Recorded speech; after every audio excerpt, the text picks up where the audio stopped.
Reserve bank of India स्थापित करने में बाबा साहब अम्बेडकर का योगदान था। कितने लोगों को पता है? हिंदू कोड बिल में महिलाओं के लिए इतना बड़ा स्थान देने में बाबा साहब अम्बेडकर का योगदान था। आज हमारे देश के अंदर महिलाओं को जो बराबरी का अधिकार मिला है, उसमें बहुत बड़ा योगदान बाबा साहब अम्बेडकर का है। भारत में किसानों की जो दुर्व्यवस्था थी, किसानों की बदहाली के बारे में आवाज उठाई, उसके बारे में हमारे में से कितने लोगों को पता है? वो इतनी बड़ी हस्ती थे, इतने महान व्यक्ति थे, कहीं ना कहीं उनको एक तरह से दलितों का नेता बना के हमने उनके दायरों को बहुत संकुचित कर दिया। उन्होंने अपने जीवन में दलितों की तो आवाज़ उठाई ही उठाई।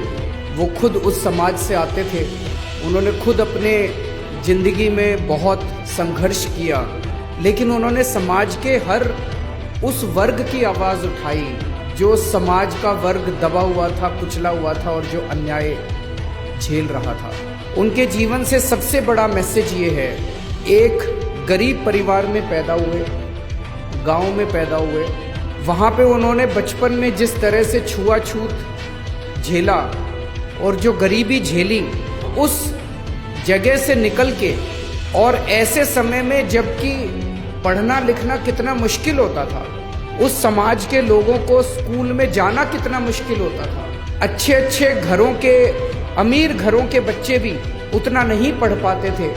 ऐसे में बाबा साहब अम्बेडकर ने इतने गरीब परिवार से निकल के और डबल डॉक्टरेट की डिग्री ली, कोलंबिया यूनिवर्सिटी से पीएचडी की और लंदन स्कूल ऑफ इकोनॉमिक्स से पीएचडी की। मैं समझता हूँ आज की डेट में भी 2019 में कोलंबिया यूनिवर्सिटी से और लंदन स्कूल ऑफ इकोनॉमिक्स से, दोनों से डिग्री लेना, डॉक्टरेट की, पीएचडी की, हर व्यक्ति के बस की बात नहीं है। रिजर्व बैंक ऑफ इंडिया स्थापित करने में बाबा साहब अम्बेडकर का योगदान था। कितने लोगों को पता है?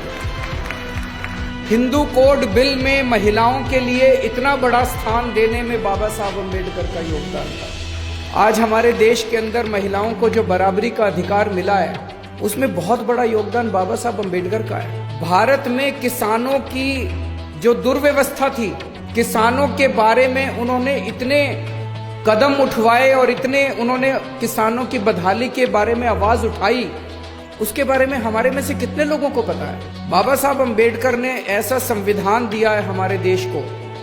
आप सोच के देखिए, 1947 में जब देश आजाद हुआ था, पूरे देश के ऊपर छोटे छोटे इतने राजा महाराजा थे।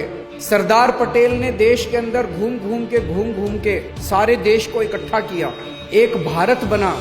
पूरी दुनिया को उस टाइम ये लग रहा था कि भारत ज्यादा दिन चलने वाला नहीं है। इतनी विविधताएं थी, इतने धर्म थे, इतनी जातियां थी, इतनी संस्कृतियां थी, और उस सारे देश को सरदार पटेल जहां एक और इकट्ठा कर रहे थे, बाबा साहब अम्बेडकर ने ऐसी किताब लिखी, ऐसा संविधान दिया।